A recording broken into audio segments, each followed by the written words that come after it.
പുകവലി ഭയങ്കര റിലാക്സിങ് ആണ്, ഭയങ്കര ഹാപ്പിനെസ് ചിലപ്പോൾ തരും. ചായ കോഫി അഡിക്ഷൻ അത് വലിയ ഒരു പ്രശ്നം. അത് വരുത്തുന്ന പണി എത്രയാന്നുള്ളത് ആക്ച്വലി ഒരു ആലോചിക്കുന്നില്ല. ശരിക്കും ഈ ഹൈപ്പർ അസിഡിറ്റി എന്ന് പറയുന്നതിന്റെ സ്പെസിഫിക് റീസൺസ് എന്തൊക്കെയാണ്? ഉറക്കമില്ലായ്മ കൊണ്ട് ഈ പറഞ്ഞ പോലെ സ്ട്രെസ് ഹോർമോൺ കൂടാനും അതുവഴി നമ്മുടെ കുടലിനെ ഒരു ബാധിക്കാനും ഒരു കാരണം. ഏറ്റവും കൂടുതൽ ഗ്യാസ് ഉണ്ടാക്കുന്ന ഭക്ഷണങ്ങൾ ഏതൊക്കെയാണ്? നല്ല എരിവുള്ള നല്ല മുളകിട്ട മീൻകറി കഴിച്ചാൽ എങ്ങനെ ഉണ്ടാവും, പക്ഷെ അത് വലിയൊരു പ്രശ്നമാണ്. ഗ്യാസിന്റെ പ്രശ്നമുള്ള ആൾക്കാർക്ക് പലപ്പോഴും മുട്ടുവേദന ഉണ്ടാവാറുണ്ട്, പക്ഷെ ഇത് തമ്മിൽ കണക്ഷൻ ഉണ്ട് എന്നുള്ളത് പല ആൾക്കാർക്കും അറിയില്ല. ഇപ്പോൾ വയറ്റിൽ ഗുഡ് ബാക്ടീരിയാസ് കൂടാൻ വേണ്ടി നമുക്ക് എന്തൊക്കെ ചെയ്യാൻ പറ്റും? ഭക്ഷണത്തിൽ ശ്രദ്ധിക്കുക എന്നുള്ളതാണ്. വയറെപ്പോഴും അവിടെ ഒരു ഡേഞ്ചറിലാണ്.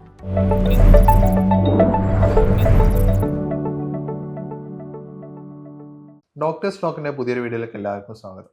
ഇന്ന് നമ്മുടെ കൂടെ ഉള്ളത് ഡോക്ടർ ഹിബ ആരോഗ്യയിലെ ഡോക്ടർ ഹിബ മാമും അതുപോലെ തന്നെ ഡോക്ടർ അനഘ മാമാണ്. നിങ്ങൾക്കൊക്കെ ഗ്യാസ്ട്രിക്കിന്റെ പ്രശ്നങ്ങൾ ഉണ്ടാവില്ല അല്ലേ? കാരണം ഒരുപാട് ആളുകൾ ഇപ്പോൾ ഗ്യാസ് അല്ലെങ്കിൽ ഗ്യാസ്ട്രിക് പ്രോബ്ലം എന്ന് പറഞ്ഞാൽ വളരെ നിസ്സാരമായിട്ടാണ് കാണുന്നത്. നിസ്സാരമായിട്ട് കാണാൻ ഇപ്പോൾ ഗ്യാസ് കയറുന്ന സിറ്റുവേഷൻ വരികയാണെങ്കിൽ നേരെ തൊട്ടടുത്ത ഒരു മെഡിക്കൽ ഷോപ്പ് പോകും. അവിടെ പോയിട്ട് ഒരു ആൻറ്റാസിഡ് എന്ത് ചെയ്യും, വാങ്ങി കുടിക്കും. അത് ഹൈപ്പർ അസിഡിറ്റി ആണോ അല്ല ഹൈപ്പർ അസിഡിറ്റി ആണോ നോക്കുന്ന കണ്ടീഷൻ ഒന്നുമില്ല.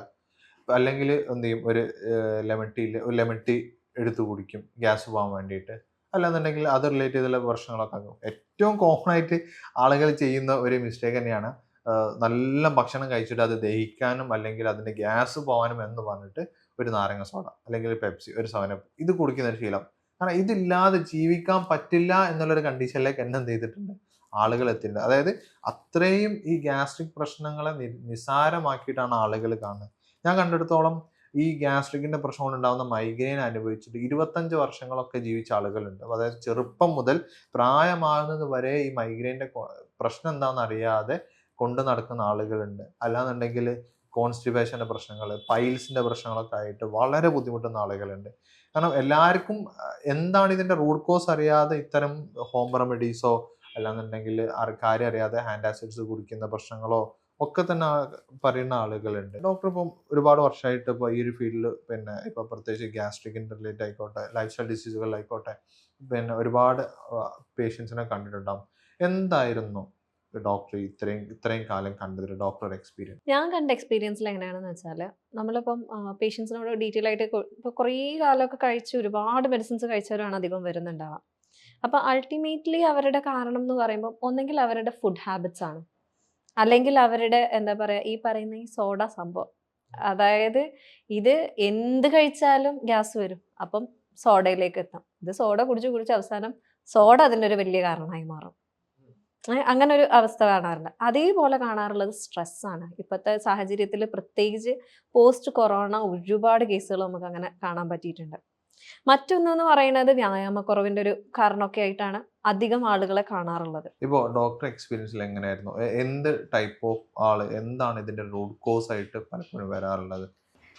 എൻ്റെ ഒരു എക്സ്പീരിയൻസ് നോക്കുകയാണെന്നുണ്ടെങ്കിൽ അതിൽ കൂടുതലായിട്ടും ഈ ആളുകൾക്ക് ഈ നല്ല ബാക്ടീരിയൻ്റെ കുറവുണ്ടാകുന്നത് അല്ലെങ്കിൽ ചീത്ത ബാക്ടീരിയൻ്റെ കൂടുതൽ ഉണ്ടാകുന്നതിൻ്റെ ഒരു പ്രശ്നം സാധാരണയായിട്ട് കാണാറുണ്ട്. അതേപോലെ ഈ അസിഡിറ്റി എന്ന് പറയുന്ന പ്രശ്നം വരുന്നത് ഇപ്പോൾ നിങ്ങൾ പറഞ്ഞ പോലെ തന്നെ ഹൈപ്പർ അസിഡിറ്റി ആണോ ഹൈപ്പോ അസിഡിറ്റി ആണോ എന്ന് മനസ്സിലാക്കാതെ പല മരുന്നുകൾ എടുത്ത് കഴിച്ചിട്ട് അതിൻ്റെ കോംപ്ലിക്കേഷൻസ് ആയിട്ട് വരുന്ന ആൾക്കാർ കുറേ പേരുണ്ട്. ഇപ്പോൾ നമ്മുടെ ക്ലിനിക്കിൽ ഒരു പേഷ്യൻ്റ് ഒരു 55 വയസ്സായിട്ടുള്ളൊരു സ്ത്രീ വന്നിട്ടുണ്ടായിരുന്നു. അപ്പോൾ അവരോട് ചോദിച്ച സമയത്ത് അവർക്ക് ഈ പ്രോബ്ലം കുറേ കാലമായിട്ടുള്ളതാണ്, പക്ഷെ ഇത് വരുമ്പോൾ നേരെ പോയിട്ട് ഞാൻ ജലൂസിൽ അല്ലെങ്കിൽ പാൻഡപ്രസോൾ വാങ്ങി കഴിക്കും, ഇത് കഴിച്ചു കഴിഞ്ഞാൽ എനിക്ക് ഓക്കെയാണ്, കുഴപ്പമൊന്നുമില്ല എന്ന് പറഞ്ഞിട്ടാണ് വന്നത്. അപ്പോൾ ഇവരിതിങ്ങനെ കണ്ടിന്യൂസ് ആയിട്ട് എടുത്തുകൊണ്ടേ ഇരുന്നപ്പോൾ എന്തായി, ഇവർക്ക് ഇത് ഹൈപ്പോ അസിഡിറ്റി ആയി. എന്ന് വെച്ചാൽ അവരിത് ആസിഡ് സെക്രീഷൻ കുറഞ്ഞ് വന്ന് അവർക്കത് ഹൈപ്പോ അസിഡിറ്റി ആയി. പിന്നെ ഭയങ്കരമായിട്ടുള്ള ഗ്യാസ്ട്രിക് പ്രശ്നങ്ങളായി, ദഹിക്കാത്ത അവസ്ഥ, വയറ് വീർത്ത് വരിക, അതേപോലെ തന്നെ മേപ്പോട്ട് പുളിച്ച് തികട്ടി വരിക, അങ്ങനത്തെ ഓരോ പ്രശ്നങ്ങളായിട്ട് മാറിയിട്ടുണ്ടായിരുന്നു. അപ്പോൾ ആ പേഷ്യൻറ്റിന് നമ്മൾ ഹൈപ്പോ അസിഡിറ്റി ആണെന്ന് മനസ്സിലാക്കിയിട്ട് അതിനനുസരിച്ചുള്ള മെഡിസിൻസ് കൊടുത്തപ്പോഴാണ് അവർക്ക് ശരിക്കും ക്ലിയർ ആയത്. ഇത് ഈ ഉണ്ടാവുന്ന സമയത്ത് മാത്രം മരുന്ന് കഴിച്ച് ഒതുക്കാൻ പറ്റുന്ന ഒരു കാര്യമായിട്ട് നമുക്ക് പറയാൻ പറ്റില്ല. അതിന് വേറൊരു കാര്യം കൂടെ ഉണ്ട്, മൈൻഡ് ഇതിൽ ഭയങ്കര റോളുള്ള സാധനമാണ്.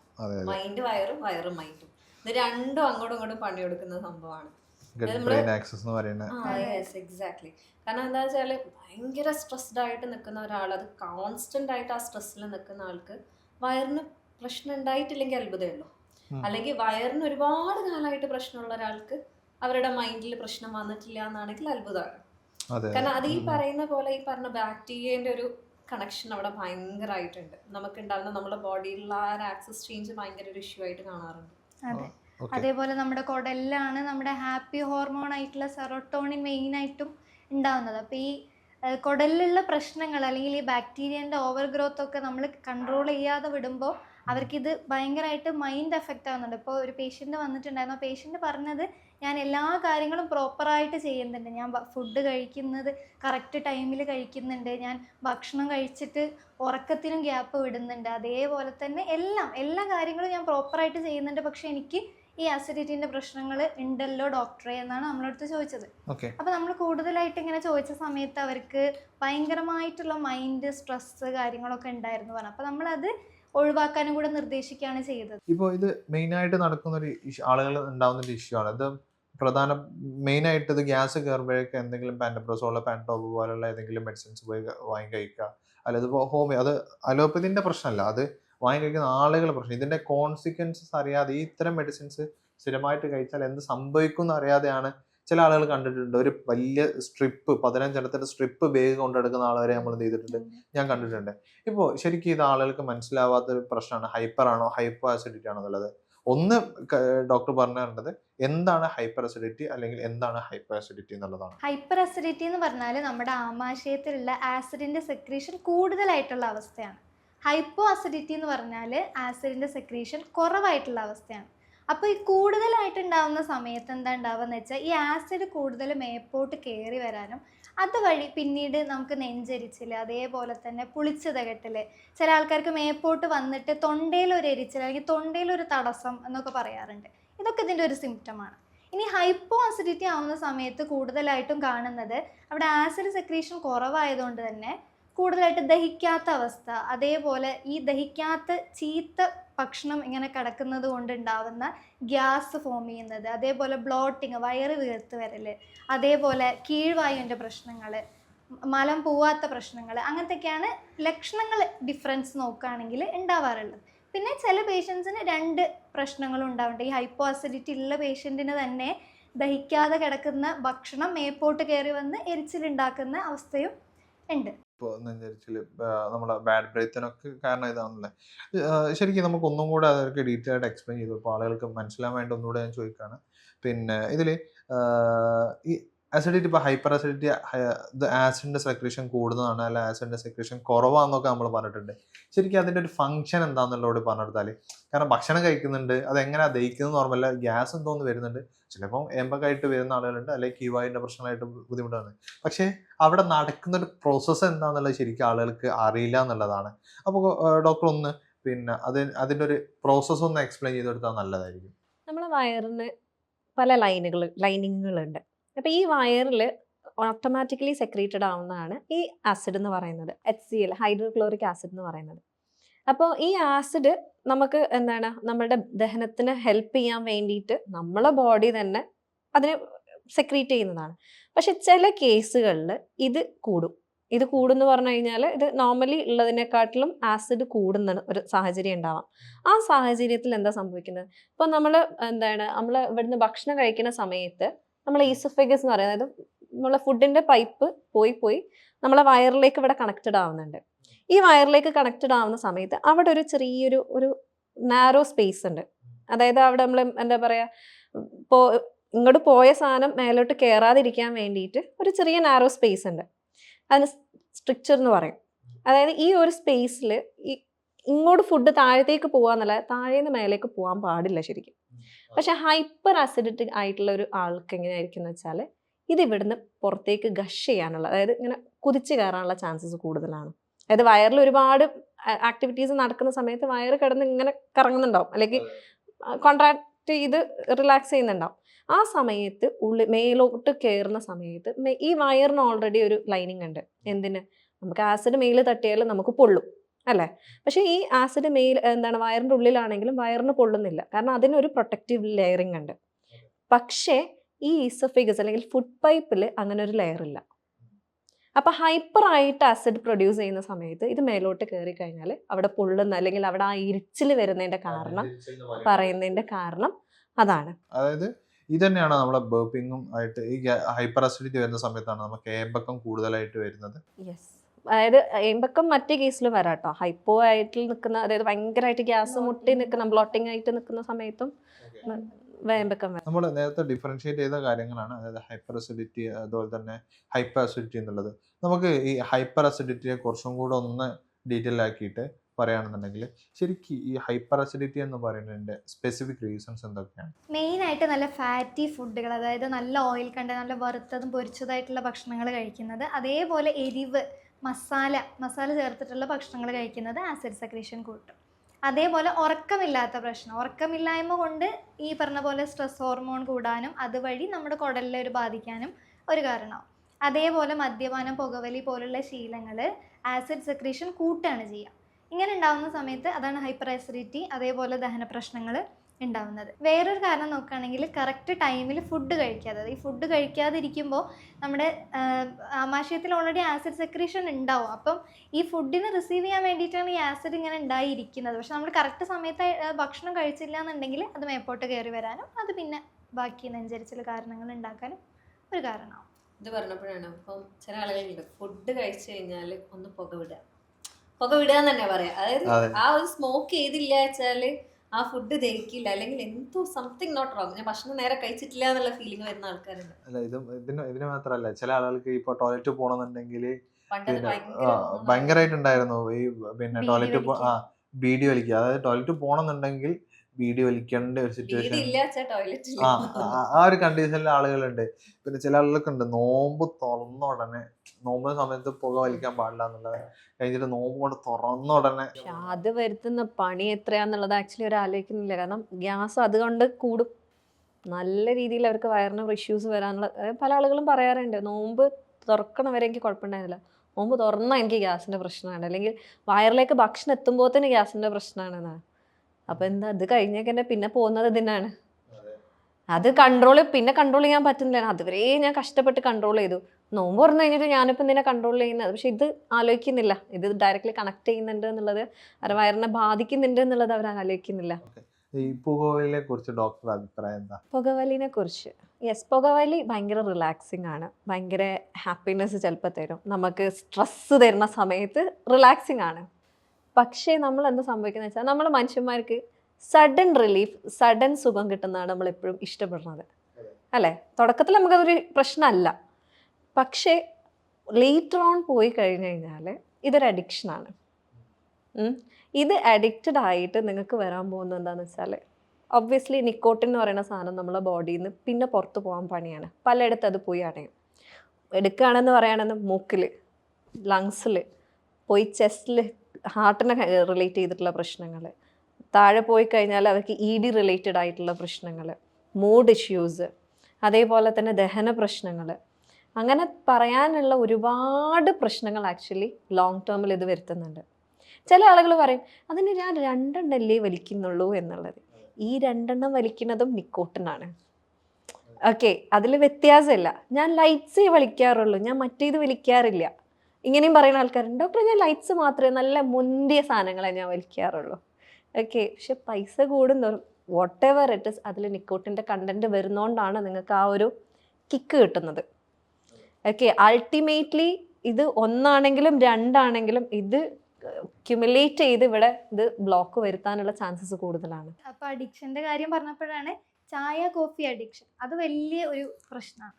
എന്താ, ഈ കോഫിയിലുള്ള കഫെയിൻ ആയിക്കോട്ടെ, ചായയിലുള്ള ടാനിൻ ആയിക്കോട്ടെ, ഇതൊക്കെ നമുക്കതൊരു അഡിക്ഷൻ പോലെ ആവുന്ന ആൾക്കാർക്കാണ് കൂടുതൽ പ്രശ്നം.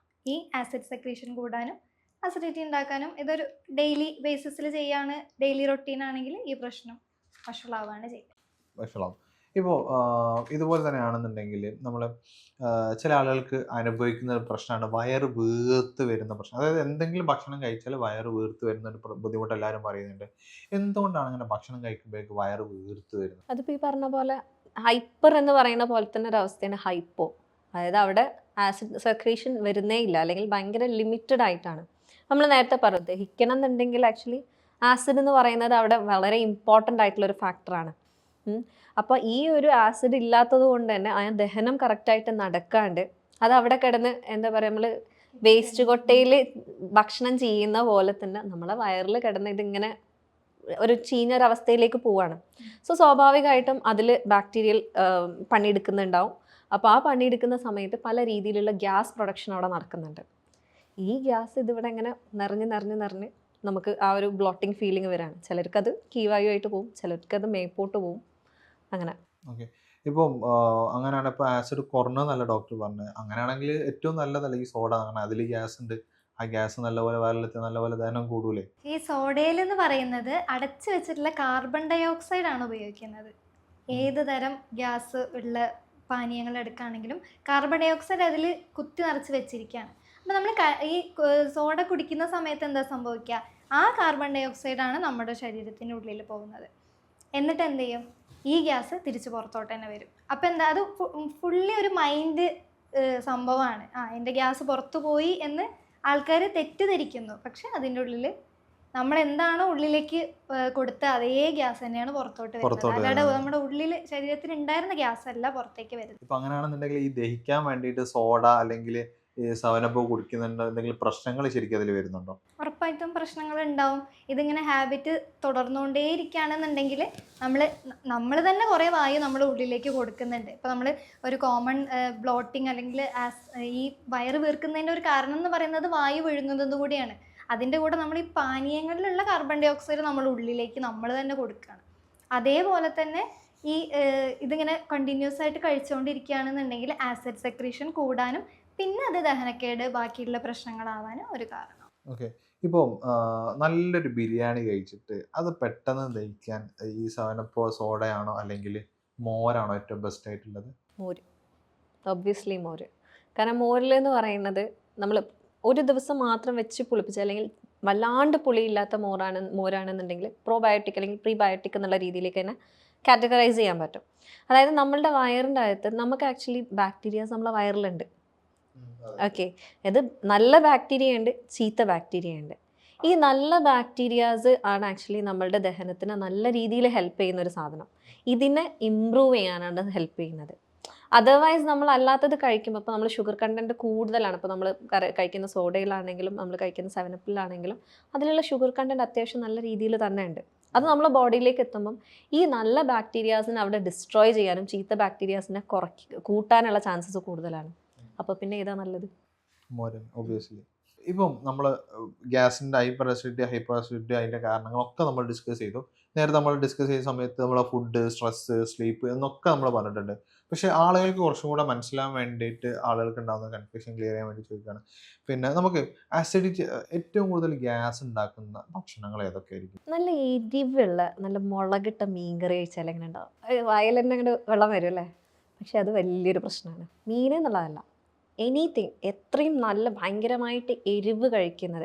അച്ചാർ ഇഷ്ടപ്പെടുന്ന ഒരുപാട് ആളുകളുണ്ട്. അച്ചാർ നല്ലതാണ് ആക്ച്വലി. അതായത് ഉപ്പിലിട്ട് സാധനങ്ങൾ വയറിന് നല്ലതാണ്. പക്ഷേ ഭയങ്കര സ്പൈസി ആയിട്ട് ഭയങ്കരമായിട്ട് വിനാഗിരി യൂസ് ചെയ്യുന്ന സാധനമാണെന്നുണ്ടെങ്കിൽ ഈ ഹൈപ്പർ സെക്രീഷൻ ഉണ്ടാകാനുള്ള ചാൻസസ് കൂടുതലാണ്. അതേപോലെ ഇപ്പോൾ നമുക്ക് എന്താണ്, നമ്മൾ ഫാസ്റ്റ് മൂവിങ് വേൾഡ് ആയതുകൊണ്ട് നമുക്ക് പെട്ടെന്ന് കാര്യങ്ങൾ നടക്കണം. എല്ലാം ഇൻസ്റ്റൻ്റ് ആണ്. അപ്പോൾ പ്രോസസ്ഡ് ആയിട്ടുള്ള ഇൻസ്റ്റൻ്റ് ആയിട്ടുള്ള സാധനങ്ങളിൽ കുറേ അധികം പ്രിസർവേറ്റീവ്സ് കാര്യങ്ങൾ വരുന്നുണ്ട്. ഇത് നമുക്ക് വലിയൊരു പ്രശ്നം ഉണ്ടാക്കുന്നുണ്ട്. അതേപോലെ തന്നെ പറയുകയാണെന്നുണ്ടെങ്കിൽ നമ്മളെ പഫ്സ്, മൈദ റിലേറ്റഡ് ആയിട്ടുള്ള കുറേ സാധനങ്ങൾ നമുക്കുണ്ട്. പൊറോട്ട ആൻഡ് ബീഫ്, നല്ല മുളകിട്ട് ബീഫ് കഴിച്ചാൽ അങ്ങോട്ട് കിട്ടുന്നൊരു സുഖം എന്ന് പറഞ്ഞിട്ടാണ് നമ്മൾ വ്ളോഗേഴ്സിനെ കാണുക. പക്ഷെ അത് കഴിഞ്ഞാൽ ഉണ്ടാകുന്ന അസുഖം ആരും കാണുന്നില്ല. ഇപ്പോൾ ഡോക്ടറോട് ചോദിച്ച അതേ സെയിം ക്വസ്റ്റ്യൻ ഞങ്ങളോട് ചോദിക്കുകയാണ്. അതായത് ഒരു ഏറ്റവും മോശപ്പെട്ട ഒരു ഭക്ഷണം എന്നുള്ളത് ഏതായിരിക്കും? ഫസ്റ്റ് ഞാൻ പറയാൻ പോകുന്നത് പൊറോട്ട തന്നെ ആയിരിക്കും. കാരണം എന്താണെന്ന് വെച്ചാൽ ഇപ്പോഴത്തെ കാലഘട്ടത്തിൽ ഇപ്പോൾ കൂടുതലായിട്ടും ആൾക്കാർ കഴിക്കുന്ന ഒരു സാധനമാണ് പൊറോട്ട എന്ന് പറയുന്നത്. ഡെയിലി ബേസിസിൽ കഴിക്കുന്ന ആൾക്കാർ വരുന്നുണ്ട്. അപ്പോൾ ഈ മൈദ എന്ന് പറയുന്നത് നമ്മൾ പറയും ഒട്ടിപ്പിടിക്കുന്ന സാധനമാണ്, നമ്മൾ ഇത് ഒട്ടിക്കാൻ വേണ്ടിയിട്ട് പോസ്റ്റർ ഒട്ടിക്കാൻ വേണ്ടി ഉപയോഗിക്കുന്നതാണെന്നൊക്കെ പറയും. അതേ എഫക്റ്റ് തന്നെയാണ് ഇത് ഉള്ളിൽ ചെന്നാലും ഉണ്ടാക്കുന്നത്. കുടലിൻ്റെ സൈഡിലൊക്കെ ഒട്ടിപ്പിടിച്ചിട്ട് അതേപോലെ ഇത് കറക്റ്റായിട്ട് ദഹിക്കാതെ മലബന്ധം പോലുള്ള പ്രശ്നങ്ങൾ ഉണ്ടാക്കും. പിന്നെ അത് പൈൽസായിട്ട് മാറും. സാധാരണയായിട്ട് കണ്ടുവരുന്ന ഒരു കാര്യമാണ്. അതേപോലെ മൈദ എന്ന് പറയുന്നത് എന്താ, ഗോതമ്പാണ്. അതിലെ മുഴുവൻ ഫൈബർ കണ്ടന്റും എടുത്ത് കളഞ്ഞിട്ട് ബാക്കി വരുന്ന ഒരു സാധനമാണ് ഈ ഈ മൈദ പറയും.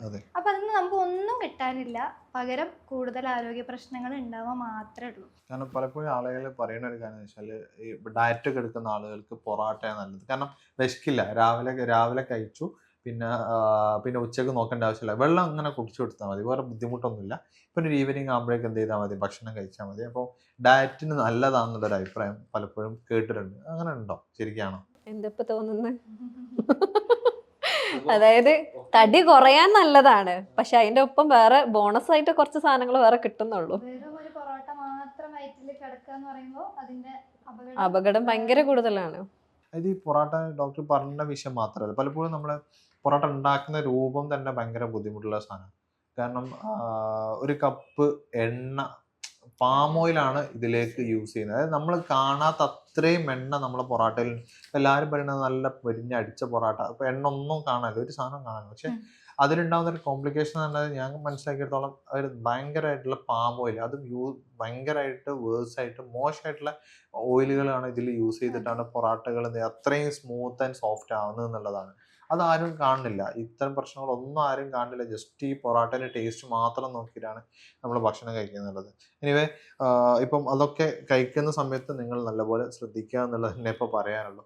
ഇപ്പം നമ്മൾ നേരത്തെ പറഞ്ഞു ഗ്യാസ്ട്രിക്കിന് വേറെയും ഒരുപാട് തലത്തിലേക്ക് ബുദ്ധിമുട്ടുകൾ ഉണ്ടാക്കുന്നുണ്ട് എന്നുള്ളത്. ഇപ്പം ജസ്റ്റ് ഒരു ഗ്യാസ് ആസിഡിറ്റി എന്ന് മാത്രമല്ലാതെ, അല്ലെങ്കിൽ ഗ്യാസ് വരുന്നതല്ലാതെ വേറെ എന്തൊക്കെ പ്രശ്നങ്ങളാണ് ശരിക്കും ഈ ഗ്യാസ്ട്രിക് കൊണ്ട് ഉണ്ടാകുന്നത്? ഗ്യാസ്ട്രിക് കൊണ്ട് ഒരുപാട് ഇഷ്യൂസ് വരുന്നുണ്ട്. അതായത് ഇപ്പം ചില ആളുകൾ പലതും പല ആളുകളായിരിക്കും കാണിച്ചിട്ടുണ്ടാവുക. ചിലപ്പോൾ തലയിൽ താരനായിരിക്കും, ഭയങ്കര അസഹനീയമായിട്ടുള്ള താരൻ്റെ ബുദ്ധിമുട്ടാണ് എന്ന് പറഞ്ഞിട്ടായിരിക്കും വരിക. ചിലർ മുഖക്കുരുവാണ് ഡോക്ടർ, എപ്പോഴും മുഖത്തും മെയിലൊക്കെ എനിക്ക് സ്കിന്നൊന്നും ഒരു സുഖമില്ലാത്ത പോലെയാണ്, ഇടയ്ക്കിടയ്ക്ക് പല രീതിയിലുള്ള ഇൻഫെക്ഷൻസും പല രീതിയിലുള്ള ചൊറിച്ചിലും പൊന്തലും ഒക്കെ ആയിട്ട് വരാറുണ്ട് എന്ന് പറഞ്ഞിട്ട് സ്ഥിരമായിട്ട് കമ്മ്യൂണിക്കേറ്റ് ചെയ്യാറുണ്ട്. അതേപോലെ ചില ആളുകൾ മുട്ടുവേദനയായിട്ട് വരാറുണ്ട്, ഭയങ്കര ഇഷ്യൂ ആണ് എന്നൊക്കെ പറഞ്ഞിട്ട്. ചില ആൾക്കാർ മൈഗ്രെയിൻ ആയിട്ട് വരും. പക്ഷേ ഇതിൻ്റെ റൂട്ട് കോസ് എവിടെയാണ് കിടക്കുന്നത് എന്നുള്ളത് ആ ഒരാളെ ഫുള്ളായിട്ട് ഇരുന്ന് പഠിച്ചാലേ നമുക്ക് മനസ്സിലാവുള്ളൂ. കാരണം പലതും പല സ്ഥലമാണ്, പല ആളുകളായിട്ടായിരിക്കും ചിലപ്പോൾ കാണിച്ചിട്ടുണ്ടാവുക. ഇതിന് ഈ ഡോക്ടറാണ് നല്ലത്, അപ്പോൾ ഇവിടെ പോവാ കാണിക്കുക എന്നുള്ളത്. മൈഗ്രെയിൻ ആണെങ്കിൽ ന്യൂറോ അല്ലെങ്കിൽ അങ്ങനെ കാണിച്ചിട്ടുണ്ടാവും. പക്ഷെ അവർക്കൊന്നും ഈ കണക്ഷൻ ഇങ്ങനെ ഒരു സംഭവം ഉണ്ട് എന്നുള്ള ചിലപ്പോൾ ഒരുപക്ഷെ പേഷ്യൻ്റ് ഇത് പറയാത്തതുകൊണ്ടായിരിക്കാം, നമ്മളൊരു ജനറലായിട്ട് നോക്കാത്തതുകൊണ്ടുള്ള പ്രശ്നമായിരിക്കാം. അപ്പോൾ ഈ വയറിലുള്ള പ്രശ്നം ഇതിനെ ബാധിക്കുന്നുണ്ട് എന്നുള്ളത് പല ആൾക്കാർക്കും ഇപ്പോഴും അറിയില്ല എന്നുള്ളത്. ഓക്കെ, ഇപ്പോൾ ഇതിൽ ഡോക്ടർ മെയിനായിട്ട് പറഞ്ഞൊരു കൺസേൺ ഉണ്ട്, ഡാൻഡ്രഫ് എന്ന് പറഞ്ഞിട്ടുള്ളത്. കാരണം ഒരുപാട് ആളുകൾക്ക് ഇപ്പം ഭയങ്കര കോൺട്രവേഴ്സി ആയിട്ട് നടക്കുന്ന ഒരു കാര്യമാണ്. പിന്നെ വയറിലെ ബാക്ടീരിയ അല്ലെങ്കിൽ ഗട്ട് ശരിയാവാത്തത് കൊണ്ടാണ് ഇപ്പോൾ ഈ ആക്നെ ഉണ്ടാവുന്നത്, ഡാൻഡ്രഫ് ഉണ്ടാവുന്നത്, കാലിലെ മുട്ടുവേദന, മൈഗ്രെയിൻ്റെ പ്രശ്നങ്ങളൊക്കെ ഉണ്ടാവുന്നുള്ളത് ഭയങ്കരമായിട്ട് ആളുകളുടെ ചർച്ചയും ഇതിനറിയാത്ത ആളുകളുണ്ട്. ഞാൻ മുമ്പ് മനസ്സിലാക്കിയെടുത്തോളം, പിന്നെ ഞാൻ പലപ്പോഴും പല ഡോക്ടേഴ്സായിട്ട് നമ്മൾ സംസാരിക്കുന്ന സമയത്ത് അവർ പറഞ്ഞൊരു വിഷയമാണ് പിന്നെ മൈഗ്രെയിൻ. 25 വർഷമായിട്ട് മൈഗ്രെയിൻ ഉണ്ടായിരുന്നു. അപ്പോൾ അവരെന്ത് ചെയ്തിട്ടുണ്ട്, പലപ്പോഴും ഈ ഇഞ്ചക്ഷൻ വരെ അടിച്ച സിറ്റുവേഷൻസ് ഉണ്ടായിട്ടുണ്ട്. അതായത് അത്രയ്ക്ക് വേദന സഹിക്കുകയാണ്. പക്ഷേ അവർ ഈ പറഞ്ഞ 2-3 ദിവസം ഡോക്ടർ ഒന്ന് ഡയറ്റ് കൊടുത്തപ്പോഴേക്ക് എന്ത് ചെയ്തു, കംപ്ലീറ്റ് പ്രശ്നം മാറി. അവിടെ പ്രശ്നങ്ങളൊന്നുമില്ല, മൈഗ്രെയിൻ പിന്നെ വന്നിട്ടില്ല, മാസങ്ങളോളം പിന്നെ മൈഗ്രെയിൻ വരാതെ സിറ്റുവേഷൻ വന്നു എന്നുള്ള കണ്ടീഷനൊക്കെ പറഞ്ഞിട്ടുണ്ട്. ശരിക്കും എങ്ങനെയാണ് പിന്നെ ഈ മൈഗ്രെയിൻ എന്ന പ്രശ്നം, മൈഗ്രെയിനും ഡാൻഡ്രഫൊക്കെ ഏകദേശം സെയിം റീസൺ ആണ് മാം പറഞ്ഞുകൊണ്ടാണ് അങ്ങനെ പറഞ്ഞ് നമുക്ക് വേണമെങ്കിൽ ഡാൻഡ്രഫ് തന്നെ പോകാം. എന്തുകൊണ്ടാണ് ഈ കൂടുതലായിട്ട് താരൻ ഉണ്ടാവുന്നത്? ഇതിലെന്താണെന്ന് വെച്ചാൽ ഇതിൽ ഫുഡ് കറക്റ്റായിട്ട് ദഹിക്കുന്നില്ല. ഓക്കെ, അതായത് ദഹനം അവിടെ ഇഷ്യൂ ആയിട്ട് വരികയാണ്. ഈ ദഹനം അവിടെ ഇഷ്യൂ ആയിട്ട് നിൽക്കുന്ന സമയത്ത് അതിൽ ഓക്സിഡേഷൻ എന്ന് പറയുന്നൊരു സാധനം അവിടെ ഭയങ്കരമായിട്ട് നടക്കുന്നുണ്ട്. ഫ്രീ റാഡിക്കൽസ് എന്ന് പറയുന്ന സാധനം, അതായത് എന്തൊരു പ്രോസസ്സ് നമ്മളെ ബോഡിയിൽ നടക്കുമ്പോഴും അതിനൊരു വേസ്റ്റ് പ്രോഡക്റ്റ് ഉണ്ട്.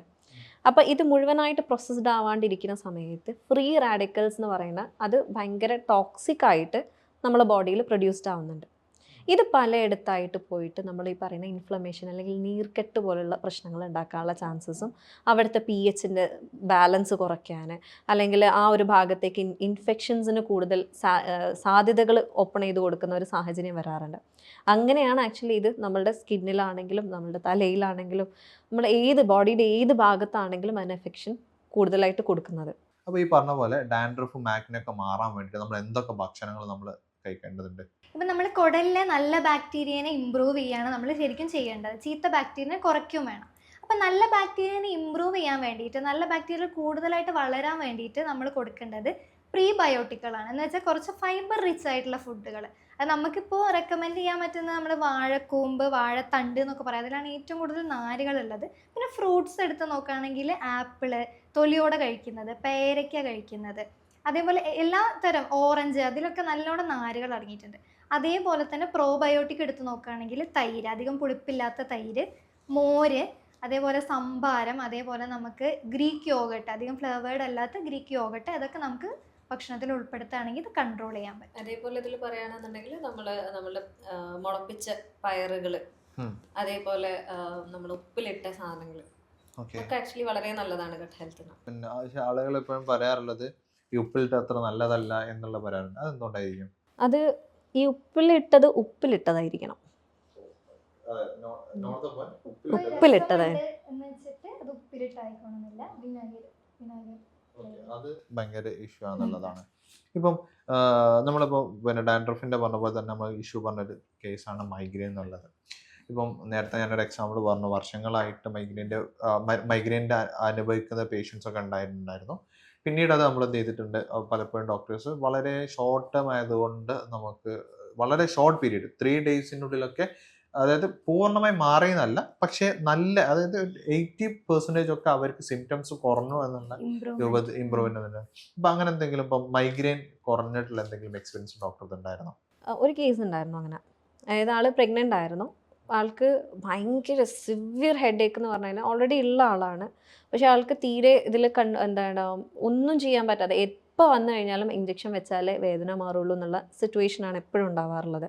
അതധികവും ചിലപ്പോൾ സൗണ്ട് ആയിരിക്കാം, ചിലപ്പോൾ ലൈറ്റ് ആയിരിക്കാം, ചിലപ്പോൾ വിശപ്പിൻ്റെ ഇഷ്യൂസ് ആയിരിക്കാം. അങ്ങനെ എന്ത് വന്നു കഴിഞ്ഞാലും ഈ ഒരു പ്രശ്നം ഉണ്ടാവുമായിരുന്നു. അങ്ങനെ ഇത് കുറേ ഡോക്ടേഴ്സിനെ കാണിച്ചു. ആൾ പ്രഗ്നൻ്റ് ആയതുകൊണ്ട് ഷോർട്സ് കൊടുക്കുന്നതിൽ ഇപ്പോൾ പ്രശ്നമുണ്ട്. കാരണം കുട്ടിക്ക് ചിലപ്പോൾ അത് ബാധിക്കാൻ ചാൻസ് ഉണ്ട്. അങ്ങനെ അവർ നമ്മളടുത്ത് വരുന്ന സമയത്ത് 3-4 ദിവസം പെയിൻ കില്ലർ കഴിച്ചിട്ടാണ് വരുന്നത്. സഹിക്കാൻ പറ്റുന്നില്ല ഡോക്ടർ, എനിക്ക് എന്തെങ്കിലും ചെയ്യണം, അല്ലെങ്കിൽ എനിക്ക് ഭ്രാന്തായി പോകുമെന്ന് പറഞ്ഞിട്ടാണ് ആൾ വരുന്നത്. അപ്പോൾ ഹിസ്റ്ററി പോയി നോക്കുമ്പോൾ ആക്ച്വലി ആൾക്ക് സൈക്കോളജിക്കൽ ഇഷ്യൂസ് ഒരുപാടുണ്ട്. ആൾ ഭയങ്കര സ്ട്രെസ്ഡ് ആയിട്ടാണ്, പ്രഗ്നൻ്റ് ആണ്, 3ാമത്തെ കുട്ടിയാണ്. അങ്ങനെ കുറേ ഇഷ്യൂസ് അവിടെ വേറെ കിടക്കുന്നു. ആൾക്ക് വയറിൻ്റെ ഇഷ്യൂസ് ഭയങ്കരമായിട്ടുണ്ട്. കോൺസ്റ്റിപ്പേറ്റഡ് ആയിരുന്നു, ബ്ലോട്ടഡ് ആണ്, അങ്ങനെ ഒരുപാട് ഇഷ്യൂസ് അവിടെ വേറെ കിടക്കുന്നുണ്ട്. പ്ലസ് ഇതിൻ്റെ കൂടെ തലവേദനയായിട്ടാണ് നമ്മൾ ആക്ച്വലി നോട്ടീസ് ചെയ്തത്. അങ്ങനെ ഇവർ ഹിസ്റ്ററി കറക്റ്റായിട്ട് എടുത്ത് നോക്കി, ഇവർക്ക് ഡയറ്റ് കറക്റ്റായിട്ട് നമ്മൾ പറഞ്ഞു കൊടുത്ത്, ഇതിൻ്റെ ഈ ഒരു കണക്ഷൻ നോക്കിയിട്ട് നമ്മൾ മെഡിസിൻ കൊടുത്ത് സെക്കൻഡ് ഡേ ആൾ പറഞ്ഞു, ഡോക്ടറെ എനിക്ക് കുറേ കാലത്തിന് ശേഷം ഞാനൊന്ന് നല്ല സുഖമായിട്ടൊന്ന് ഉറങ്ങിയെന്ന്. അതായത് ആളെന്നെ ഭയങ്കര, ഞാൻ ഇങ്ങനെ ഇത്രയും പെട്ടെന്ന് എനിക്ക് റിലീഫ് വരും എന്നുള്ളത് ഞാൻ ഒരിക്കലും പ്രതീക്ഷിച്ചിട്ടില്ല. അത്രത്തോളം എനിക്കിനി മെഡിസിൻ എടുക്കണം എന്നില്ല എന്നുള്ള രീതിയിലേക്ക് ആൾക്ക് ആ ഒരു റിലീഫ് നമുക്ക് കൊടുക്കാൻ പറ്റി എന്നുള്ളതാണ്. ഇപ്പോൾ ഡോക്ടർ പറഞ്ഞല്ലോ മൈഗ്രെയിൻ്റെ ബുദ്ധിമുട്ടുകൾ ആ പേഷ്യൻറ്റ് മാറിയിട്ടുള്ളത് വിത്തിൻ 2 days ആണെന്ന് പറഞ്ഞു. അപ്പം അങ്ങനെയാണെന്നുണ്ടെങ്കിൽ ഈ മൈഗ്രെയിൻ പേഷ്യൻസ് പൂർണ്ണമായിട്ട് ഒഴിവാക്കണം എന്ന് പറയുന്ന ഭക്ഷണം എന്തൊക്കെയാണ്? അതിലൊന്ന് പറയുകയാണെന്നുണ്ടെങ്കിൽ നമ്മൾ സോഡ അല്ലെങ്കിൽ അങ്ങനത്തെ കാർബണേറ്റഡ് ആയിട്ടുള്ള അല്ലെങ്കിൽ ഭയങ്കര ഷുഗറി ആയിട്ടുള്ള സാധനങ്ങൾ ഒഴിവാക്കുക എന്നുള്ളതാണ്. അതായത് ഇപ്പോൾ നമുക്ക് മധുരം ഇഷ്ടമാണെന്നുണ്ടെങ്കിൽ ചിലർ ജിലേബി, ഹണി, ആ സാധനങ്ങൾ ഒരുപാട്, ചായ ആണെങ്കിൽ പോലും ഒരുപാട് മധുരം ഇട്ട് കഴിക്കുന്ന ആളുകളുണ്ട്.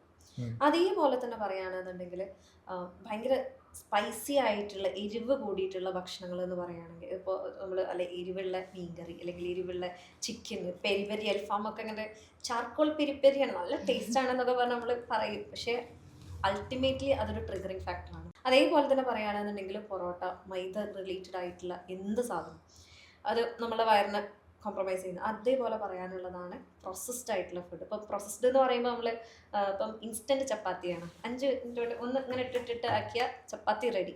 അതേപോലെ തന്നെ നൂഡിൽസ്, ഇൻസ്റ്റൻറ്റ് ഓട്സിന് ഒരുപാട് ഗുണങ്ങളുള്ളതാണ്. പക്ഷേ ഈ 5 മിനിറ്റ് കൊണ്ട് കാര്യങ്ങൾ നേടാൻ വേണ്ടിയിട്ട് നമ്മൾ ആ ഇൻസ്റ്റൻറ്റ് ഓട്സ് വാങ്ങുന്ന സമയത്ത് ഇതിലൊക്കെ ഒരുപാട് പ്രിസർവേറ്റീവ്സ് ഉണ്ട്. അൾട്ടിമേറ്റ്ലി എന്താ സംഭവിക്കുന്നത്, നമ്മുടെ വയറിലുള്ള നല്ല ബാക്ടീരിയാസിനെ ഇല്ലാതാക്കുകയും ചീത്ത ബാക്ടീരിയാസിനെ കൂട്ടുകയും ചെയ്യാണ്. ഇത് എന്താണ് വീണ്ടും നമ്മളുടെ ഇൻഫ്ലമേഷൻ കൂട്ടി തലവേദനയ്ക്കൊരു ട്രിഗറാകുന്നതാണ് സംഭവിക്കുന്നത്. ഇപ്പോൾ ഡോക്ടർ നമ്മൾ മൈഗ്രെയിൻ്റെ പ്രശ്നങ്ങൾ മാറാൻ വേണ്ടിയിട്ട് എന്ത് ചെയ്യണം എന്നുള്ളതൊക്കെ നമ്മൾ പറഞ്ഞു. പക്ഷേ നമ്മളെപ്പോഴും ഡിസ്കസ് ചെയ്യേണ്ട ഒരു വിഷയം എന്താ വെച്ചാൽ ഈ മൈഗ്രൈൻ്റെ പ്രശ്നങ്ങൾ വന്നു വരാതിരിക്കാൻ നമ്മൾ പലതും നമുക്ക് ചെയ്യാൻ പറ്റും. ഇപ്പോൾ ഫുഡിലായിക്കോട്ടെ കാര്യങ്ങളൊക്കെ ചെയ്യാം. ഈ വന്നു കഴിഞ്ഞാൽ ഉണ്ടാവുന്ന ഭയങ്കര ഇൻറ്റൻസീവ് ആയിട്ടുള്ള ഒരു ഇൻറ്റൻസീവ് കൂടിയ ഒരു തലവേദന വരാനുണ്ട്. ആ ഒരു തലവേദന വരാതിരിക്കാൻ നമുക്ക് എന്തെങ്കിലും ചെയ്യാം? വരാതിരിക്കാൻ നമുക്ക് ഈ നേരത്തെ പറഞ്ഞ കാര്യങ്ങളാണ് ചെയ്യുന്നത്. പക്ഷെ വന്ന് ആ ഒരു ഇന്റൻസിറ്റിയിൽ നിൽക്കുന്ന സമയത്ത് നമുക്ക് എന്ത് ചെയ്യണം എന്നറിയാത്തൊരു സാഹചര്യം ഉണ്ടാവും. ആ ടൈമിൽ നമുക്കൊരു പരിധി വരെ നമുക്ക് പെയിനെ പിടിച്ചു കെട്ടാൻ ആക്ച്വലി കോൾഡ് കംപ്രഷൻ ഭയങ്കര നല്ലതാണ്. അതായത് ഇപ്പം പുറത്തൊക്കെ ആണെന്നുണ്ടെങ്കിൽ നമുക്കൊരു രണ്ട് ഐസ് ക്യൂബ് വാങ്ങിയിട്ട് ഈ രണ്ട് ഭാഗത്ത് നമ്മൾ ഒന്ന് മസാജ് ചെയ്ത് കൊടുക്കുകയാണെന്നുണ്ടെങ്കിൽ, ആ കോൾഡ് വെച്ചിട്ട് മസാജ് ചെയ്യുകയാണെന്നുണ്ടെങ്കിൽ ആ ഒരു ഭാഗത്ത് ആ ഒരു നെർവ്സിനെ ഒന്ന് കാം ഡൗൺ ചെയ്യാനും നമുക്ക് ആ ഒരു എക്സ്ട്രീം പെയിനെ ഒന്ന് കുറച്ച് കൊണ്ടുവരാനും ആക്ച്വലി അത് നല്ല രീതിയിൽ എഫക്ട് ചെയ്യാറുണ്ട്. ഓക്കെ, അതായത് അതായത് ആ ഞരമ്പുകൾ എന്ത് ചെയ്യണം, നമ്മളൊന്ന് തണുപ്പിച്ച് കൊടുത്താൽ നമുക്ക്. പക്ഷെ വേറെ ഒന്നുണ്ട്, ചില ആളുകൾക്ക് തണുപ്പ് പ്രശ്നം ഉണ്ടാവാറുണ്ട്. കോൾഡിനോട് സെൻസിറ്റീവ് ആയിട്ടുള്ള ആളുകൾ ഇത് ചെയ്യാൻ നിൽക്കരുത്. 8ന്റെ പണി വേറെ കിട്ടും. പിന്നെ ഡബിളോ ട്രിപ്പിളോ ടൈംസിലേക്ക് ആ വേദന മാറും എന്നുള്ളതാണ്. അപ്പോൾ നിങ്ങൾക്ക് ഇത്തരം പ്രശ്നങ്ങളുണ്ടെങ്കിൽ ഒന്ന് അവർക്ക് ട്രൈ ചെയ്ത് നോക്കാവുന്നതാണ്. പിന്നെ നമ്മൾ ഇപ്പോൾ മൈഗ്രെയിൻ്റെ വിഷയങ്ങൾ നമ്മൾ സംസാരിച്ച പോലെ തന്നെ ഡോക്ടർ നേരത്തെ പറഞ്ഞൊരു ബുദ്ധിമുട്ടാണ് നമ്മളെ മുട്ടുവേദന എന്ന് പറഞ്ഞിട്ടുള്ളത്. ശരിക്കും എന്താണ് ഈ മുട്ടുവേദനയും വയറും തമ്മിലുള്ള ബന്ധം? എങ്ങനെയാണ് മുട്ടുവേദന ഉണ്ടാവാനുള്ള കാരണം എന്താണ്? ഗ്യാസിന്റെ പ്രശ്നമുള്ള ആൾക്കാർക്ക് പലപ്പോഴും മുട്ടുവേദന ഉണ്ടാവാറുണ്ട്. പക്ഷെ ഇത് തമ്മിൽ കണക്ഷൻ ഉണ്ട് എന്നുള്ളത് പല ആൾക്കാർക്കും അറിയില്ല. ഈ ഗ്യാസിന്റെ പ്രശ്നം ഉണ്ടാകുന്ന സമയത്ത് ചീത്ത ബാക്ടീരിയകൾ അധികമാകുമ്പോൾ നമ്മൾ ഫ്രീ റാഡിക്കൽ റിലീസ് ആവാനും അതുവഴി ബോഡീൻ്റെ പല സ്ഥലത്തും ഇൻഫ്ലമേഷൻസ് അല്ലെങ്കിൽ നീർക്കെട്ട് ഉണ്ടാവാനും ഒരു കാരണം. ഇങ്ങനെ നമ്മുടെ മുട്ടിൽ നീർക്കെട്ട് വരുമ്പോഴാണ് പിന്നെ നമുക്ക് മുട്ടുവേദന കാര്യങ്ങളൊക്കെ ഉണ്ടാകുന്നത്. ഇപ്പം ഈ പറഞ്ഞ പ്രശ്നങ്ങളല്ലാതെ താരൻ, മുഖക്കുരു, ഈ മുട്ടുവേദന എന്നൊക്കെ പറഞ്ഞല്ലോ, ഇതല്ലാതെ ക്ലിനിക്കിൽ നമ്മൾ സ്ഥിരമായിട്ട് കാണുന്ന മെയിനായിട്ടുള്ള ഒരു പ്രശ്നം എന്ന് പറയുന്നത് പൈൽസാണ്. പല ആളുകളും നമ്മളോട് പറയാൻ മടിക്കുന്ന, ഒന്ന് ഇരിക്കാൻ പറഞ്ഞാൽ ഇരിക്കാൻ പോലും പറ്റാത്ത അവസ്ഥയിൽ അത്രയും വേദനയോടെ വരുന്ന പേഷ്യൻസ് നമുക്കുണ്ട്. അപ്പോൾ ഈ ഇവരുടെ ഹിസ്റ്ററി എടുത്ത് നോക്കുന്ന സമയത്ത് ഇവർക്ക് ആദ്യം ഈ വയറിൻ്റെ പ്രശ്നങ്ങൾ സ്റ്റാർട്ട് ചെയ്തിട്ടുണ്ടാവും. ഇവരിതൊന്നും ശ്രദ്ധിച്ചിട്ടുണ്ടാവില്ല, ഭക്ഷണക്രമങ്ങളൊന്നും നോക്കിയിട്ടുണ്ടാവില്ല, ഫൈബർ റിച്ച് ആയിട്ടുള്ള ഫുഡ്സ് കഴിക്കുന്നുണ്ടാവില്ല, ഒക്കെ ഫുള്ള് ഫാസ്റ്റ് ഫുഡൊക്കെ കഴിച്ച് മലബന്ധം തുടങ്ങിയിട്ടുണ്ടാവും. പക്ഷെ ഇതും ഇതേപോലെ പുറത്ത് പറയാൻ മടിയായിട്ടോ അല്ലെങ്കിൽ എങ്ങനെ ഞാനിത് അവതരിപ്പിക്കും എന്നുള്ള പേടിയിലോ അല്ലെങ്കിൽ ഇത് എനിക്ക് കോമൺ ആയിട്ട് എല്ലാ ദിവസവും ഉള്ളതാണല്ലോ എന്നുള്ള സില്ലി ആയിട്ട് വിടുന്ന ആൾക്കാർ പിന്നീട് ഈ മലബന്ധം പൈൽസായി മാറി എന്ന് പറഞ്ഞിട്ട് പ്രശ്നങ്ങളായിട്ട് നമ്മുടെ OP-യിൽ വരാറുണ്ട്. ഇപ്പോൾ ഡോക്ടർ പറഞ്ഞ പോലെ ആളുകൾക്ക് ഭയങ്കര ബുദ്ധിമുട്ടുണ്ടാക്കുന്ന ഒരു പ്രശ്നം പൈൽസ് എന്ന് പറയുന്നത്. ഒരുപാട് കേസുകൾ നമ്മൾ കണ്ടിട്ടുണ്ട്. ഇത് പറയാൻ മടിയായിട്ട് ഏതെങ്കിലും വയനാട്ടിലൊക്കെ ഒരുപാട് ഏതോ ആദിവാസി ടൈപ്പ് മെഡിസിൻസ് ഒക്കെ കണ്ടുകൊണ്ട് പോകും. എന്തിനാ അങ്ങോട്ടൊക്കെ പോണേ? നമ്മളെ ഈ പോസ്റ്റുമിൽ കണ്ടിട്ടുണ്ടോ? ഏത് റോഡിനും പോസ്റ്റുമിൽ സൈഡിലുണ്ടാവും നമ്മൾ മൂലക്കുരുവിന് ട്രീറ്റ്മെന്റ് ഉണ്ട്, വന്നാൽ മതി, ഒട്ടിച്ച് സെറ്റാക്കി തരാം എന്ന് പറഞ്ഞിട്ടുള്ള എത്ര ആൾക്കാർ അതിന് പോയിട്ട് ചെയ്തിട്ടുണ്ടെന്ന് അറിയോ? നമ്മളടുത്ത് വരുന്ന പേഷ്യൻസ് പറയും പുറത്തൊരാളോട് പറയാൻ പറ്റില്ലല്ലോ പൈസ പോയി എന്നുള്ളത്. അതായത് അവരത്രയും എത്രയാണോ ചോദിക്കുന്നത് അത് ഞാൻ കൊടുത്ത് പണി വാങ്ങി വന്നതാണ് ഞാൻ. പക്ഷെ പുറത്തൊരാളോട് എനിക്കിത് പറയാത്തോണ്ട് ഞാൻ ആ സങ്കടം സഹിച്ച് നടക്കുകയാണെന്ന് പറയാം. കാരണം ഭയങ്കര വേഴ്സ് ആയ സിറ്റുവേഷൻസ് പലപ്പോഴും ഉണ്ടായിട്ടുണ്ട്. അതായത് സർജറി ഒന്നും ഇല്ലാതെ നോർമലായിട്ട് കഴിയേണ്ട ഒരു സംഭവത്തെ ഭയങ്കര മോശമാക്കിയിട്ട് അതിനേക്കാൾ പൈൽസിന്റെ അപ്പുറത്തേക്കുള്ള കോംപ്ലിക്കേഷൻസ് വരെ എത്തിയിട്ടുള്ള സിറ്റുവേഷൻസ് എന്ത് ചെയ്തിട്ടുണ്ട്, അവരെത്തിയിട്ടുണ്ട് എന്നുള്ളതാണ്. അപ്പം എപ്പോഴും ആളുകൾക്ക് നമ്മൾ മനസ്സിലാക്കി കൊടുക്കാൻ പറ്റുന്നത് ആളുകൾക്ക് എന്ത് ചെയ്യുക, നല്ലപോലെ ഹോസ്പിറ്റലിൽ ഡോക്ടേഴ്സിൻ്റെ അടുത്ത് പോവുക, അതല്ലെങ്കിൽ അതിൽ എക്സ്പേർട്ട് ആയിട്ടുള്ള ആളുകളുടെ അടുത്ത് പോവുക എന്നുള്ളത് തന്നെയാണ് നമുക്ക് ഇതിൽ പറയാനുള്ളത്. ഇപ്പോൾ ഈ പൈൽസിൻ്റെ ബുദ്ധിമുട്ട് പോലെ തന്നെ ആളുകൾക്ക് അത്ര കോംപ്ലിക്കേറ്റഡ് അല്ലെങ്കിൽ പക്ഷെ അനുഭവിക്കുന്ന പ്രശ്നമല്ല ഈ വായുനാറ്റം എന്ന് പറയുന്നത്. കാരണം സംസാരിക്കാനുള്ള ബുദ്ധിമുട്ട് ഉണ്ടാവാറുണ്ട്. എവിടെ കോൺഫിഡൻസ് ഭയങ്കര കുറവായിരിക്കും. കാരണം ഒരാളെ മുമ്പിൽ എന്ത് ചെയ്യാൻ പറ്റില്ല, വായ തുറക്കാൻ പറ്റില്ല, മാസ്ക് ഇട്ടാൽ എപ്പോഴും നടക്കുള്ളൂ. ഇത്തരം ബുദ്ധിമുട്ട് അനുഭവിക്കുന്ന ഒരുപാട് ആളുകളുണ്ട്, ചെറുപ്പക്കാരുണ്ട്, പ്രായമുള്ള ആളുകളുണ്ട്. എപ്പോഴും വായു ഗുളിക എന്ന് പറഞ്ഞിട്ടുള്ള എന്തെങ്കിലും അല്ലെങ്കിൽ മുട്ടായികൾ അല്ലെങ്കിൽ എന്തെങ്കിലും ചവച്ചുകൊണ്ടിരിക്കുന്ന ആളുകളൊക്കെ ഉണ്ട്. ഈ വായുനാറ്റം മാറാൻ വേണ്ടി നമുക്ക് എന്തൊക്കെ ചെയ്യാൻ പറ്റും? അധികം ആൾക്കാരും വിചാരിക്കുന്നത് ഈ വായുനാറ്റം എന്ന് പറയുന്നത് വായിന്റെ മാത്രം പ്രശ്നം കൊണ്ട് ഉണ്ടാവുന്നതാണെന്നാണ്. വായിന്റെ പ്രശ്നമുണ്ട്, പക്ഷെ കൂടുതലായിട്ട് നമ്മൾ കണ്ടുവരുന്നത് വയറിലുള്ള പ്രശ്നങ്ങൾ, വയറിൽ ഈ ആസിഡ് സെക്രീഷൻ, ഇതേപോലെ GERD പോലുള്ള കംപ്ലയിൻസ്, അതേപോലെ ഈ ഗ്യാസിന്റെ പ്രശ്നങ്ങൾക്കുള്ളവർക്കാണ് കാണാറുള്ളത്. അപ്പോൾ അവർക്ക് താൽക്കാലിക ആശ്വാസത്തിനായിട്ട് നമുക്ക് പറയാവുന്നത് 1-2 ഗ്രാമ്പു കടിച്ച് ചവയ്ക്കാനായിട്ട് പറയാം. അതേപോലെ പെരിഞ്ജീരകവും കടിച്ച് ചവയ്ക്കുന്ന ദഹനത്തിനും നല്ലതാണ്. അതേപോലെ താൽക്കാലികമായിട്ട് വൈനാറ്റത്തിനും ഒരു ആശ്വാസം കൊടുക്കും. ഇപ്പോൾ ഡോക്ടർ നമ്മൾ നേരത്തെ സംസാരിച്ചൊരു വിഷയമാണല്ലോ ഗുഡ് ബാക്ടീരിയാസ് ബാഡ് ബാക്ടീരിയാസ്. കാരണം നമ്മളെ വയറ് ഭയങ്കരമായിട്ട് അതിനെക്കുറിച്ച് നമ്മളൊരു ഭയങ്കര ഇമ്പോർട്ടൻ്റ് ആയ ഒരു സാധനം തന്നെയാണ്. ഇപ്പോൾ അങ്ങനെയാണെന്നുണ്ടെങ്കിൽ ഇപ്പോൾ വയറ്റിൽ ഗുഡ് ബാക്ടീരിയാസ് കൂടാൻ വേണ്ടി നമുക്ക് എന്തൊക്കെ ചെയ്യാൻ പറ്റും? അപ്പോൾ അതിലൊന്നാമതായിട്ട് പറയാനുള്ളത് നമ്മൾ ഭക്ഷണത്തിൽ ശ്രദ്ധിക്കുക എന്നുള്ളതാണ്. ഇപ്പം പ്രീബയോട്ടിക് പ്രോബയോട്ടിക് എന്ന് പറയുന്നത്, അതായത് ഇപ്പോൾ നമ്മൾ തൈര്, മോര്, അതായത് ചെറിയ പുളിപ്പുള്ള ഈ 2 സാധനങ്ങൾ കഴിക്കുക, മുളപ്പിച്ച ഭക്ഷണങ്ങൾ കഴിക്കുക, അതേപോലെ തന്നെ ഉപ്പിൽ ഇട്ടത് കഴിക്കുക. അതേപോലെ തന്നെ പറയുകയാണെന്നുണ്ടെങ്കിൽ നമ്മളുടെ ഈ പുളിപ്പിച്ച ഭക്ഷണങ്ങൾ, അതായത് നമ്മളുടെ ദോശ അങ്ങനത്തെ സാധനങ്ങളൊക്കെ നമുക്ക് വയറിന് ഗട്ട് ഹെൽത്തിന് വളരെ നല്ലതാണ്. അതായത് ഈ ബാക്ടീരിയാസ് കൂടാൻ വളരെ നല്ലതാണ്. ഇതിൻ്റെ കൂടെ പറയാനുള്ളത്, ഇത് കഴിക്കുന്ന എത്രത്തോളം ഇമ്പോർട്ടൻ്റ് ആണോ അത്രത്തോളം ഇമ്പോർട്ടൻ്റ് ആണ് നിങ്ങൾ ഈ പറയുന്ന ഫാസ്റ്റ് ഫുഡ്, മൈദ, വല്ലാണ്ട് എരിവുള്ള സാധനങ്ങൾ, അങ്ങനത്തെ സാധനങ്ങൾ മാക്സിമം ഒഴിവാക്കുക എന്നുള്ളത്. ഇത് ഭക്ഷണത്തിൻ്റെ കേസാണെങ്കിൽ ഇതേപോലെ ഇമ്പോർട്ടൻ്റ് ആയിട്ടുള്ളതാണ് നിങ്ങളുടെ ലൈഫ് സ്റ്റൈൽ നിങ്ങൾ മെയിൻറ്റെയിൻ ചെയ്യുക എന്നുള്ളത്. ഒന്ന്, സ്ട്രെസ്സ് റെഗുലേറ്റ് ചെയ്യുക, കുറയ്ക്കുക എന്നുള്ളത് വെരി ഇമ്പോർട്ടൻ്റ് ആണ്. അതേപോലെ തന്നെ നിങ്ങൾ ഉറങ്ങുന്നുണ്ട് എന്നുള്ളത്, അത് കറക്റ്റായിട്ടൊരു 6 to 8 hours നിങ്ങൾക്ക് ഉറക്കം കിട്ടുന്നുണ്ട് എന്നുള്ളത് നോക്കുന്നുണ്ട്. അതേപോലെ തന്നെ എക്സസൈസ് ചെയ്യുന്നുണ്ട് എന്നുള്ളത്. ഇത്രയും കാര്യങ്ങൾ നമ്മൾ നോക്കാണ്ട് ജസ്റ്റ് ഫുഡ് മാത്രം നോക്കിയിട്ട് ബാക്കിയുള്ള കാര്യങ്ങൾ നോക്കാണ്ട് നിന്ന് കഴിഞ്ഞാൽ ആക്ച്വലി നമുക്ക് വിചാരിച്ച ഒരു റിസൾട്ടിലേക്ക് നമുക്ക് എത്താൻ കഴിയില്ല. നമ്മളെ വയർ എപ്പോഴും അവിടെ ഒരു ഡേഞ്ചറിലാണ്. ഞാൻ മനസ്സിലാക്കിയെടുത്തോളം നല്ലപോലെ വയറ്റിന്ന് പോയാൽ നമ്മൾ നല്ല ഹാപ്പി ആയിരിക്കും എന്ന് പറയുന്നുണ്ട്. അത് ശരിയാണോ? തീർച്ചയായിട്ടും. കാരണം എന്താണെന്ന് വെച്ചാൽ നമ്മളുടെ ആ ഒരു ഈ പറയുന്ന ദഹനം റെഡി ആവുമ്പോഴാണ് ആക്ച്വലി നമുക്ക് നല്ല രീതിയിൽ വയറ്റുന്നു പോകുന്നത്, അല്ലേ? ഈ ദഹനം റെഡി ആവുന്ന പോലെ തന്നെ അവിടെ ഇമ്പോർട്ടൻ്റ് ആയിട്ടുള്ള ഒരു സാധനമുണ്ട്. എന്താണ്? നമുക്ക് ഹാപ്പി ഹോർമോൺ സെക്രീഷൻ വരുന്നുണ്ട്. നമ്മളെ ഗട്ട് ഹെൽത്തിൻ്റെ ഗട്ടിലാണ് അതിൻ്റെ പ്രൊഡക്ഷൻ വരുന്നത്. അപ്പോൾ ഈ സെറട്ടോണിൻ സെക്രീറ്റഡ് ആകുമ്പോൾ ഓട്ടോമാറ്റിക്കലി നമുക്ക് ഫീൽ ചെയ്യുന്ന ആ ഒരു റിലാക്സേഷൻ, ആ ഒരു റിലീഫ്, നമുക്ക് നമ്മുടെ ചുറ്റിലുള്ള കാര്യങ്ങൾ എൻജോയ് ചെയ്യാൻ പറ്റുന്ന ഒരു അവസ്ഥയിലേക്ക് നമ്മൾ എത്തുന്നുണ്ട്. സോ ഒബ്വിയസ്ലി അതുകൊണ്ടാണ് നമുക്ക് നല്ലോണം വയറ്റിന്ന് പോയി കഴിഞ്ഞാൽ നമ്മൾ മെൻറ്റൽ റിലാക്സേഷനും നമുക്ക് ആ ഒരു സന്തോഷം ഫീൽ ചെയ്യും എന്ന് പറയുന്നതിൻ്റെ കാരണം. ഇപ്പോൾ അതുപോലെ തന്നെ വയറ് വീർത്ത പ്രശ്നം മാറാനും നമ്മളെ വയറ്റിലുള്ള ഗ്യാസ് പോകാൻ വേണ്ടിയിട്ട് നമുക്ക് എന്തൊക്കെ ചെയ്യാൻ പറ്റും? നമുക്കിത് 2 രീതിയിൽ നമുക്ക് നോക്കാം. ഗ്യാസ് വരാതിരിക്കാൻ വേണ്ടിയിട്ട് എന്തൊക്കെ കാര്യങ്ങൾ നമ്മൾ ശ്രദ്ധിക്കണം എന്നുള്ളത്. അത് ഇപ്പോൾ കറൻ്റ്ലി നോക്കുകയാണെന്നുണ്ടെങ്കിൽ ആൾക്കാർ എപ്പോഴും ഫോൺ നോക്കിക്കൊണ്ട് ഭക്ഷണം കഴിക്കുന്ന ഒരു ശീലമുണ്ട്. അങ്ങനെ ഉണ്ടാകുന്ന സമയത്ത് നമ്മുടെ കോൺസെൻട്രേഷൻ മുഴുവനും ഈ ഫോണിലാണ്, നമ്മൾ കഴിക്കുന്നതിലല്ല. അപ്പോൾ അതിൻ്റെതായിട്ടുള്ള ഈ ഗട്ട് ബ്രെയിൻ ആക്സസ് ഇഷ്യൂസ് ഉണ്ടാവും.